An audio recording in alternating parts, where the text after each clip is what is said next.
দুবাইয়ের রাত প্রতিটা পুরুষের জন্যই রঙিন, যেন এক রূপকথা। কারণ দুবাইতে রয়েছে প্রচুর পরিমাণে নাইট ক্লাব, আর এই নাইট ক্লাবগুলোর সুন্দরীদের নাচ এবং নাইট লাইফ এতটাই রাজকীয় যে পুরুষদের কাছে স্বপ্ন মনে হয়। দুবাইয়ে সারা পৃথিবী থেকে আগত বিদেশি পর্যটক ও ব্যবসায়ীদের মনোরঞ্জন করতে গড়ে উঠেছে অগণিত নাইট ক্লাব। কিন্তু দুবাইয়ের নাইট ক্লাবগুলোতে দুবাইয়ের স্থানীয় মানুষদের কিন্তু ঢোকা নিষেধ। তবে সরকারের এই নিষেধ দুবাইয়ের বড় বড় শেখদের আটকাতে পারে না।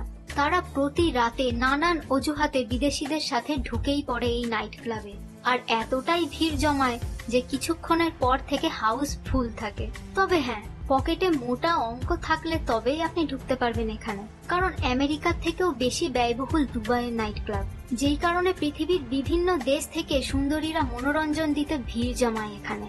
এছাড়াও এখানে প্রচুর সংখ্যায় চলে অবৈধ নাইট ক্লাব, যেখানে দালাল চক্রের মাধ্যমে পৃথিবীর গরিব দেশ থেকে গরিব মেয়েগুলোকে ফাঁদে ফেলে নিয়ে আসা হয়।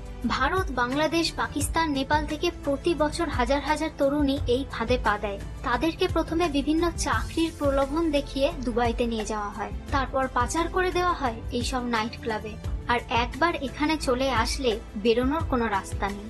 যেমন ভারতীয় night club, Pakistani night club, Arabian night club, আবার তেমন থাকে বাঙালি নাইট ক্লাবও। আপনার এখানে যাওয়ার ইচ্ছা আছে কিনা কমেন্ট করে জানান। ভিডিওটি ভালো লাগলে লাইক, শেয়ার এবং চ্যানেলটিকে সাবস্ক্রাইব করুন।